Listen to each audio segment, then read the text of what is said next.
நீங்கள் பார்த்து கொண்டிருப்பது உங்கள் ரேமா டிவி. இது சத்தியத்திற்கு சாட்சி. ஆண்டவராகிய இயேசு கிறிஸ்துவின் நாமத்தினாலே உங்கள் யாவருக்கும் என்னுடைய அன்பின் வாழ்த்துக்கள். இருந்த வண்ணமாக தலை தாழ்த்தி நாம் ஜெபிப்போம். சொல்லப்பட்டிராத இடங்கள் உண்டு, என்னை அங்கு சொல்ல இங்கு ஆட்கள் உண்டு. சொல்லப்பட்டிராத இடங்கள் உண்டு, என்னை அங்கு சொல்ல இங்கு ஆட்கள் உண்டு. அழைப்பு பெற்றோர் யாரும் புறப்படுவீர், இது ஆண்டவர் கட்டளை கீழ்ப்படிவீர். மந்தையில் சேரா ஆடுகளே, எங்கிலும் கோடி கோடி உண்டே. சிந்தையில் ஆன்ம பாரம் கொண்டே, தேடுவோம் வாரீர் திருச்சபையே. மந்தையில் சேரா ஆடுகளே. ஸ்தோத்திரிக்கிறோம் ஆண்டவரே, நன்றியோடு உம்மை துதிக்கிறோம் ஆண்டவரே. இந்த நாளிலும் எங்கள் ஒவ்வொருவரோடும் நீர் இடைப்பட்டு பேசுவீராக. ஆசீர்வதியும் காத்துக்கொள்ளும் வழி நடத்தும்.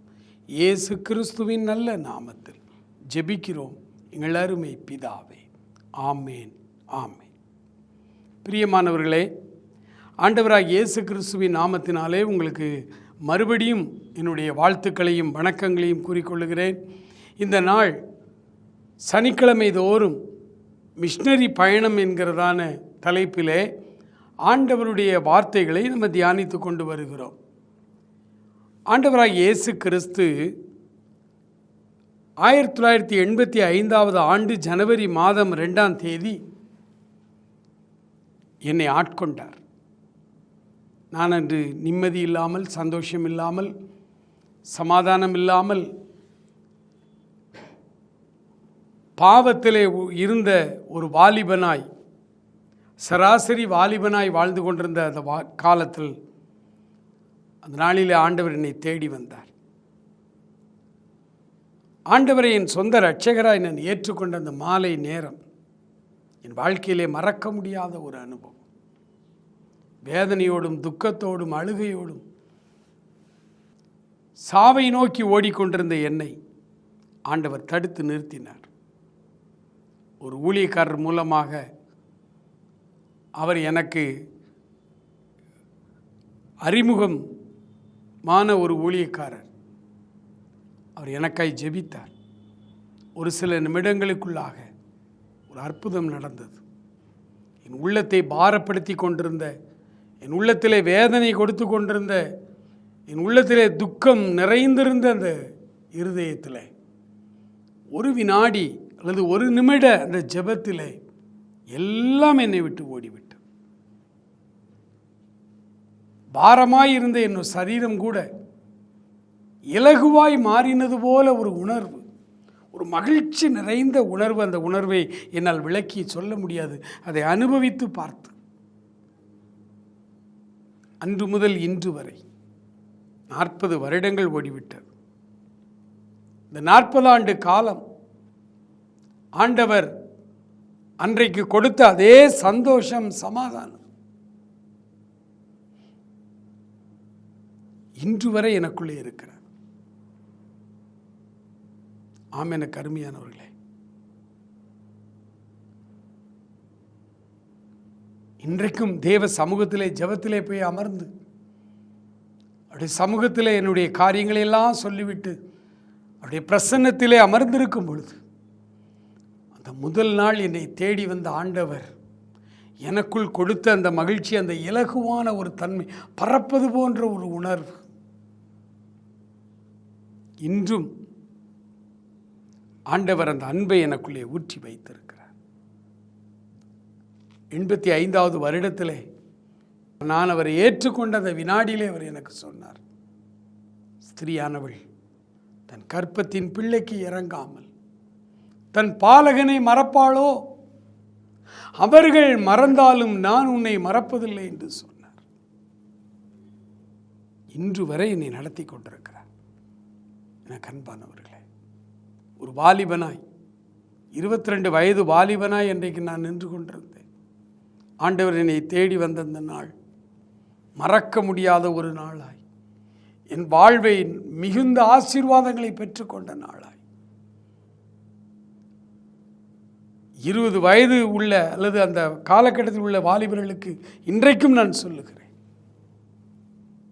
இயேசுவோடு வாழ்கிற வாழ்க்கை இனிமையான வாழ்க்கை. இயேசுவோடு வாழ்கிற வாழ்க்கை சந்தோஷம், சமாதானமான ஒரு வாழ்க்கை, ஒரு ஆச்சரியமான வாழ்வு இது, ஒரு புதிய வாழ்வு இது. நம்முடைய சிந்தனைகள் எல்லாம் மாறி போகும், நம்முடைய எண்ணங்கள் எல்லாம் மாறி போகும். மகிழ்ச்சியும் சந்தோஷமும் சமாதானமும் நிறைந்த ஒரு வாழ்க்கை இந்த வாழ்க்கை. எனக்கு அருமையான வாலிபர்களே, ஆண்டவர் என்னை ஆட்கொண்டு அந்த வாரத்திலே நாங்கள் சுவிசேஷ ஊழியத்தை செய்ய ஆரம்பித்தோம். ஆண்டவர் எங்களை ஆட்கொண்ட அந்த நேரத்திலே எங்கள் உள்ளத்திலே கொடுத்த ஒரு பெரிய பாரம், ஆத்துமாக்கள் அழிந்து போகிறதே, எனக்காய் யார் போவார்கள் என்கிற அந்த தாகம், இந்த வார்த்தை, அந்த ஆண்டவருடைய அன்பு எங்களை நெருக்கி ஏவ ஆரம்பித்தது. நாங்கள் ஒரு 5-6 பேர் இளைஞர்களாய் ஆண்டவரை அந்த காலகட்டத்தில் ஏற்றுக்கொண்டோம். தினமும் கூடி ஜெபிப்போம், மகிழ்ச்சியால் நிரப்பப்படுவோம், தேவ அன்பினால் நிரப்பப்படுவோம். ஒவ்வொரு வாரமும் எங்களுடைய சொந்த கிராமத்தில் அந்த தெருக்களிலே நின்று கொஞ்சம் கூட வெட்கப்படாமல் எங்கள் ஊர் மக்களுக்கு, எங்களுடைய சொந்தங்களுக்கு இயேசு வருகிறார், இயேசு அதி சீக்கிரமாய் வருகிறார், மனம் திரும்புங்கள், பரலோக ராஜ்யம் சமீபித்திருக்கிறது, உன்னதமானவருடைய மறைவில் இருக்கிறவன் சர்வ வல்லவருடைய நிழலில் தங்குவான் போன்ற வார்த்தைகளை அவர்களுக்கு சுவிசேஷமாய் அறிவித்தோம். எல்லாரும் தெருவில் வீட்டு வாசல் நின்று அப்படி வேடிக்கை பார்ப்பார்கள், சிரிப்பார்கள். ஏனென்றால் அந்த ஊரிலே பிறந்து வளர்ந்தவர்கள் நாங்கள், எங்களை எல்லாருக்கும் தெரியும். அடுத்து 1 வாரம் 2 வாரம் இப்படி தெரு பிரசங்கம் பண்ணிக்கொண்டே இருந்த நாங்கள், எங்களுடைய சொந்த ஊர் தானே, ஆகவே நாங்கள் உரிமையோடு ஒவ்வொரு வீட்டுக்குள்ளும் போய் ஜெபிக்க ஆரம்பித்தோம். அந்த ஊழியத்தை கர்த்தர் கனப்படுத்தினார். எங்களை ஜெபிக்க அப்புறம் கூப்பிட ஆரம்பித்தார்கள். தம்பி, வீட்டில் வந்து ஒரு ஜெபம் பண்ணிட்டு போங்க, நீங்கள் ஜெபம் பண்ணிட்டு போனால் ரொம்ப ஆசீர்வாதமாக இருக்குன்னு சொல்ல ஆரம்பித்தாங்க. நாங்கள் ஜெபித்தோம். ஒரு வருடம், 85வது வருடம் முழுவதும் நாங்கள் எங்களுடைய சொந்த கிராமம், அதை சுற்றி இருக்கிற கிராமம், நாங்கள் ஜெபிக்கிற இதில் நடக்கிற அற்புதங்கள் அடையாளங்களை கண்டு பக்கத்து கிராமங்களிலும் எங்களை அழைத்தார்கள். எங்கள் வீட்டுக்கும் வந்து ஜெபம் பண்ணுங்களேன் அப்படின்னு சொன்னாங்க. முதலாவது கிறிஸ்தவர்கள் வீடுகளுக்கு தான் போகிறோம். அப்புறம் அந்த வீடுகளில் அற்புதம் நடக்குது, எல்லோரும் சௌக்கியமாகறாங்க அப்படின்னு தெரிஞ்சு எங்களுக்கு மற்ற மதத்தவர்களும் வீட்டில் வந்து ஒரு ஜெபம் பண்ணிட்டு போங்கப்பா அப்படின்னு சொன்னாங்க. நாங்கள் எல்லாருமே இளைஞர்கள், எங்கள் டீமில் ஒரே ஒருவர் தான் திருமணமானவர், மற்ற எல்லாம் இளைஞர்கள், படித்த பட்டதாரிகள், வேலை இல்லாமல் இருந்து கொண்டிருந்த காலகட்டம். அந்த வருடம் சென்னையிலிருந்து ஒரு ஊழியக்காரர் எங்களுடைய கிராமத்துக்கு வந்தார். அவருடைய பெயர் ஜேம்ஸ். சென்னை ஹைகோர்ட்டிலே கிளர்க்காய் பணிபுரிந்து கொண்டிருந்தவர். அவர் ஆண்டவராய் இயேசு கிறிஸ்துவை ஏற்றுக்கொண்டவர். சுரண்டை என்கிற கிராமத்தை சேர்ந்தவர். அவர் எங்களுடைய கிராமத்திற்கு 3 நாள் கன்வென்ஷனுக்கு வந்தார். எங்களுடைய சபையிலே கன்வென்ஷன் சிறப்பாய் நடந்தது. அதிகாலையிலே 5 மணிக்கு பஸ்ஸில் அவர் போகணும். எங்களுடைய கிராமத்தில் எங்கள் ஆலயத்திலே தான் தங்கியிருந்தார். நாங்களும் அவரோடு தங்கியிருந்தோம். காலையில் எழும்பினார். 4 மணிக்கு எழும்பி எங்களை எல்லாம் முழங்கால் போட சொல்லி எங்கள் எல்லார் தலையிலும் கை வைத்து ஜெபித்தார். அப்போது கடவுள் அவர்கள் கொடுத்த வரத்தின் அடிப்படையிலே சில வார்த்தைகளை சொன்னார். நீங்கள் எல்லாரும் வேறு வேறு இடங்களில் ஆண்டவருக்காக வேறு வேறு பணிகளை செய்வீர்கள் என்று சொன்னார். எனக்கு சொன்ன பொழுது, நான் இந்த பகுதியிலிருந்து உன்னை தூர இடத்திற்கு அழைத்து போவேன், அங்கே உன்னை ஒரு மிஷனரி போல, ஒரு சுவிசேஷகனாய் உன்னை நான் பயன்படுத்துவேன். மறுபடியும் நீ ஆண்டவருக்கு முழு நேர ஊழியம் செய்வ, மறுபடியும் நீ திரும்பி வருவாய் என்று சொன்னார். இன்னும் நிறைய காரியங்களை அவர் சொன்னார். அவர் சொன்னது போலவே அந்த வருடம் டிசம்பர் மாதத்தில் எனக்கு அரசு பள்ளியிலே ஆசிரியராக ராமநாதபுரம் மாவட்டத்திலே இலவசமாக எனக்கு வேலை கொடுத்தார். ராமநாதபுரம் மாவட்டம் திருவாடானை பகுதியிலே இருந்த பாண்டுகுடி என்ற ஒரு கிராமத்தில், அன்றைக்கு அது அரசு உயர்நிலைப் பள்ளியாக இருந்து இன்றைக்கி மேல்நிலைப் பள்ளியாக இருக்குது. அந்த பாண்டுகுடி அரசு உயர்நிலைப் பள்ளியிலே ஆசிரியராக நான் பணியமர்த்தப்பட்டேன். அந்த அப்பாயின்மெண்ட் ஆர்டர் எனக்கு வந்தது. எல்லாரும் சொன்னாங்க, ராமநாதபுரம் தண்ணி இல்லாத காடு, அங்கே தண்ணியே விலை கொடுத்து தான் வாங்கணுமா, நீ எப்படி அங்கே போய் இருப்பா, வேண்டாம் அப்படி என்று ஒரு சிலர் ஆலோசனை கொடுத்தார். எனக்கு ஒரு பெரிய நம்பிக்கை, ஆண்டவர் எனக்கு கொடுத்த இந்த வேலை என்று. நான் யாரிடத்திலும் கன்சல்ட் பண்ணலை, ஜெபம் பண்ணி ஆண்டவரிடத்தில் இந்த காரியத்தை சொன்னேன். எனக்கு ஒரு நல்ல ஒரு அமைதல் என் உள்ளத்திலே இருந்தது. ஏன்னா திருவாடானை எங்கே இருக்குது அந்த வார்த்தையே நாங்கள் கேள்விப்படாது, ராமநாதபுரம் மாவட்டமே எங்கே இருக்குதுன்னு தெரியாது. ஏனென்றால் ஒரு சின்ன கிராமத்திலே, ஒரு சிறிய வட்டத்திலே நாங்கள் வாழ்ந்து கொண்டிருந்தோம். ஆண்டவர் எங்களுக்கு சொன்ன அந்த வார்த்தையின்படி, ஜேம்ஸ் பிரதர் சொன்ன அந்த வார்த்தையின்படி, தூர இடத்திற்கு உன்னை அழைத்து செல்வேன்னாரு. எந்த இடம்னு தெரியாமல், அது எங்கே இருக்குன்னே தெரியாமல் நாங்கள் புறப்பட்டு செல்லுகிறோம். ஆகவே நான் அதை தைரியமாக எதிர்கொண்டேன். என்னுடைய தகப்பன் உலக பிரகாரமாய் என் ஆண்டவருக்கு அடுத்து என்னுடைய தகப்பனார் இடத்துல போய் கேட்டேன். நான் என்ன செய்யன்னு கேட்டேன். நீ தைரியமாய் போ, நீ எங்கே போனாலும் ஊழியம் தானே செய்ய போகிற, போ. நான் ஆண்டவருக்கு முழு நேரமாய் ஊழியம் செய்யணும், அதை நீ மனதில் வைத்துக்கொள் என்று சொல்லி என்னை அனுப்பி போகும் இடம் என்னதென்று தெரியாமல் தான் புறப்பட்டேன். நேராய் திருவாடனையில் போய் இறங்கி அங்கிருந்து பாண்டுகுடி ஒரு சின்ன கிராமம், அந்த கிராமத்தில் போய் சேர்ந்தேன். மத்தியானம் 3 மணிக்கு தான் அந்த பள்ளிக்கூடத்தில் போய் கையெழுத்து போட்டு சேர்ந்தேன்.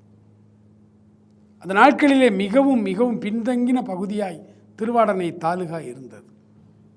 பாண்டுகுடியில் ஒரு சின்ன அறை வீடு, 40 ரூபாய் தான் ஒரு ரூம் வாடகைக்கு எடுத்து அந்த ரூமில் நான் தங்கியிருந்தேன்.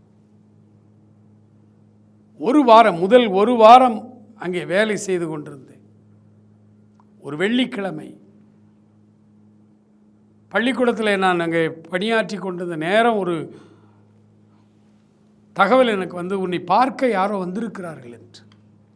எனக்கு இத்தனை மைல் தாண்டி நம்ம ஊரை விட்டு இந்த மாவட்டத்தில் வந்து இந்த இடத்துல வேலை செய்துருக்கேன், எனக்கு என்னை யாருக்கு தெரியும், யார் என்னை தேடி வந்திருக்கார்கள் என்று. அவரை பார்க்க போகிறேன்.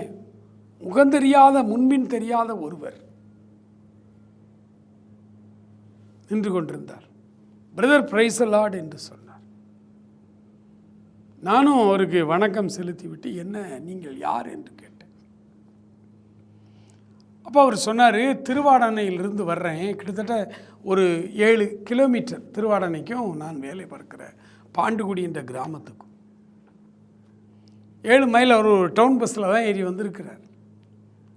நீங்கள் திருநெல்வேலியிலிருந்து ஒரு கிறிஸ்தவர் ஆசிரியராய் பணியாற்றுகிறீர்கள் என்று கேள்விப்பட்டேன். நான் ஊழியக்காரன், ஊழியம் செய்து கொண்டிருக்கிறேன், ஆகவே உங்களை பார்த்து அறிமுகம் செய்து கொள்ள வந்தேன்.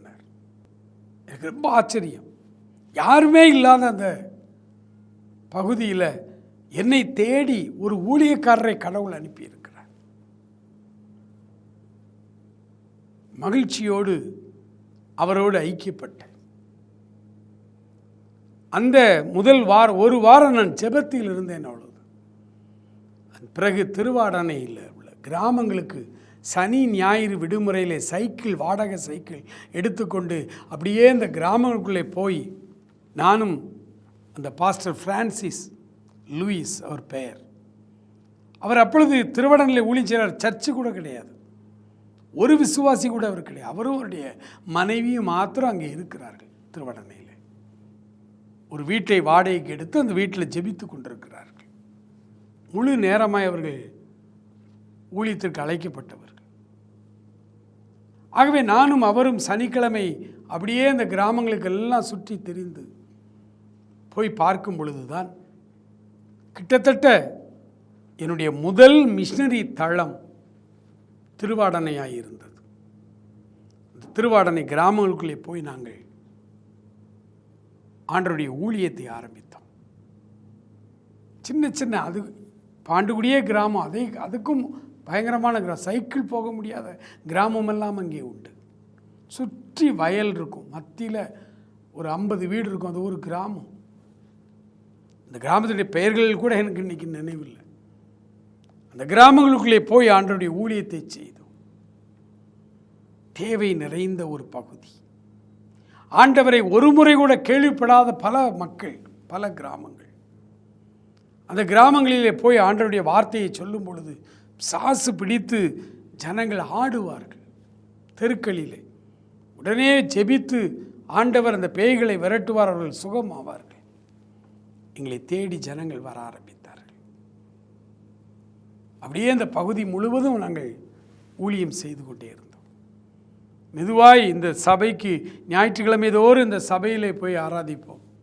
முதல் ஆராதனை திருவாடனையிலே ஒரு CSI திருச்சபை உண்டு, ஒரு சின்ன சபை உண்டு. அங்கே ஞாயிறு ஆராதனை முடித்துவிட்டு நேராக நானும் பாஸ்டரும் வந்து அவருடைய வீட்டில் ஜெபிக்க ஆரம்பிப்போம். மத்தியானம் வரை நாங்கள் ஜெபத்திலே இருப்போம். ஒரு விசுவாசி முதலாவது வந்தார்கள். அந்த ஒரு விசுவாசியை வைத்துக்கொண்டு ஞாயிறு ஆராதனை நாங்கள் வாரம் நடத்தும். ஒரு வாரம் நான் பிரசங்கிப்பேன், ஒரு வாரம் பாஸ்டர் பிரசங்கிப்பார். நாங்கள் 3 பேர் ஆண்டவரை ஆராதிக்க. ஒரு அம்மா ஆண்டவரை ஏற்றுக்கொண்டு புறவினத்திலிருந்து ஏற்றுக்கொண்டு வந்த ஒரு அம்மா. பாவாசி என்கிற ஒரு சின்ன கிராமம் தொண்டி பக்கத்தில் இருக்குது. அங்கே தான் எங்களுடைய ஊழியத்தை நாங்கள் ஆரம்பித்தோம். தேவை நிறைந்த மக்களுக்கு நடுவிலே போய் நின்று ஊழியம் செய்வதற்கு ஆண்டவர்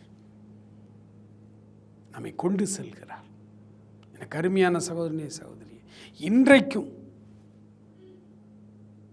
திருநெல்வேலி மாவட்டத்திலும் ஆண்டவரை அறியாத கிராமங்கள் உண்டு. அந்த கிராமத்து மக்களுக்கு ஆண்டவருடைய அன்பு தேவை. ஆண்டவர் உங்களோடு கூட பேசுவாரானால் ஆண்டவருக்கு உங்களை ஒப்புக்கொடுங்கள். ஏற்ற இடத்திற்கு ஏற்ற நேரத்தில் உங்களை அழைத்து செல்வார். மகா இரக்கமுள்ள எங்கள் ஆண்டவரே, நன்றி நிறைந்த உள்ளத்தோடு நாங்கள் துதிக்கிறோம், ஸ்தோத்தரிக்கிறோம்ப்பா. திருவாடனை எங்களுடைய முதல் பணித்தளமாய் எனக்கு நீர் கொடுத்த அந்த பணித்தளத்துக்காக நன்றி செலுத்துகிறோம். தொடர்ந்து எத்தனையோ இடங்களிலே நீ ஊழியத்தை செய்ய என்னை அழைத்து செல்கிறீரப்பா. ஒப்பு கொடுக்கப்பட்ட ஒரு மனிதரை கொண்டு ஆண்டவரே உம்முடைய சித்தத்தின்படி நீ வழி நடத்துகிறதற்காய் ஸ்தோத்திரம். அநேக வாலிபர்கள் உண்டு ஆண்டவரே. இந்த செய்தியை பார்த்து கொண்டிருக்கிற பெரியவர்கள், வாலிபர்கள் ஒவ்வொருவரையும் தொடுவீராக. தேவை உள்ள இடங்களுக்கு அழைத்து செல்லும். சொல்லப்பற்றாத இடங்கள் அநேகம் உண்டு. அங்கே உடைய ஊழியத்தை செய்ய எங்களை அழைத்து செல். ஆசீர்வதியும். இயேசு கிறிஸ்துவின் இன்ப நாமத்தில் ஜெபிக்கிறோம் எங்கள் அருமை பிதாவே. ஆமேன். ஆமென்.